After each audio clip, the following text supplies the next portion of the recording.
There are many wrong ways of preparing, teaching with respect to UPSC. That is, they are not based on UPSC sources. This is a very, very important, fundamental thing, fundamental mistake done by most. People read, people write some fancy examples, fancy definitions. See, the subject itself is subjective. If you build something on which is subjective, not clear, then the whole answer may be wrong. Say, for example, I'll give you an analogy where you can correlate. Say, for example, you are interested in some person, boy or girl. That boy or girl, for many reasons, like sometimes smiles at you, sometimes, or he or she may be having smiling face for many reasons. So should you be thinking that that person is very much interested in you? And should you be proposing her or him? Should you be doing that? Why? Because it is very subjective. 100% ledu kada. He or she may be seeing at you, thinking that you are a joker. You may have cracked joke. You don't know. Some person beside you might have done something. They may be looking at him. You take that for granted, and if you build on the things, you will be in the wrong direction. Similarly here, what is ethics? You have got thousands of definitions. If you build on the concepts, on those subjective definitions, subjective concepts, then definitely your direction of answering will be entirely different from what is expected. So you should be taking only authentic sources. In this, the most authentic are the syllabus and PYQs. This is the one pedagogy which I'll keep till the last class. In all the things. So in doing so, some of the topics may be little boring to you or may not be that interesting because I'm teaching what is required. PYQs and syllabus. I'm not telling any story, any joke. But this is the one which has to be done and I'll be doing those things. So these are the things which you have to keep in mind. Then all the second ARC will be included. Especially report number 1, 4, 9, 10, 11 and 12. In that, 4th report and 10th report are very important. In 4th report, what is important? Please note down. If you don't read any second ARC, it's okay. First 8 pages, please note down. If you are not reading these 8 pages of 4th report, your understanding of ethics is entirely subjective. You are understanding the way you want, not the way the second ARC or the UPSC, which is based on second ARC intends to. So what is that one most inevitable thing which you have to do with respect to ARC? What you should be reading? 8 pages of 4th report, first 8 pages, just it. If you don't read these things, you won't understand as to what has been asked, what is they are thinking of, what they expect in a beautiful way. That is in fact the introductory chapter. They have explained each and every aspect.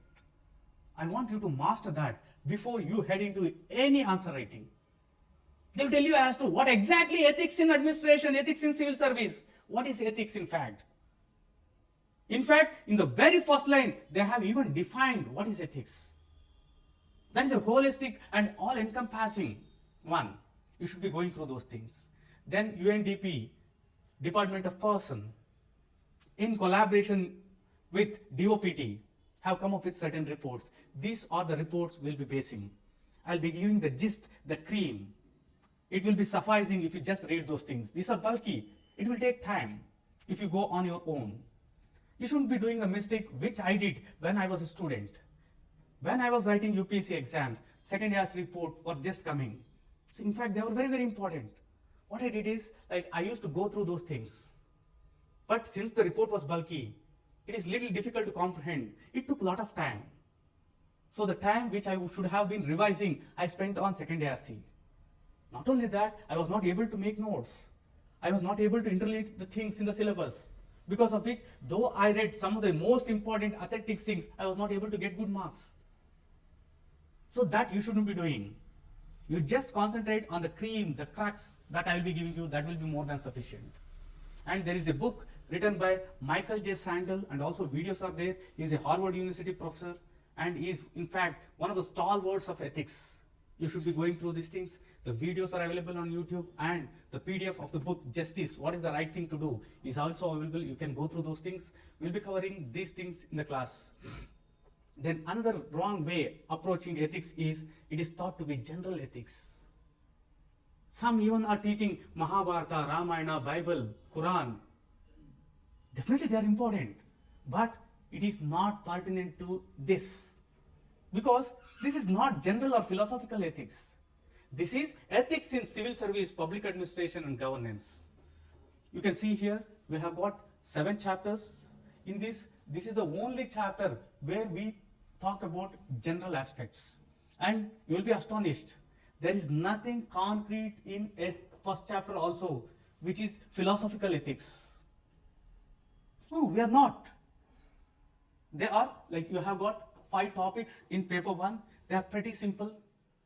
So 5 chapters in like chapter number 1, pretty simple. They are not related to general. Then other than that, you can see chapter number 3, ethics in civil service. Chapter number 6, ethics in public administration. Ethics in governance.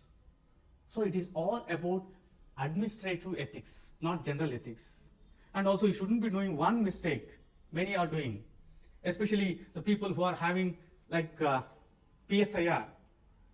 They are reading political thinkers and they are thinking that we are reading ethics. No.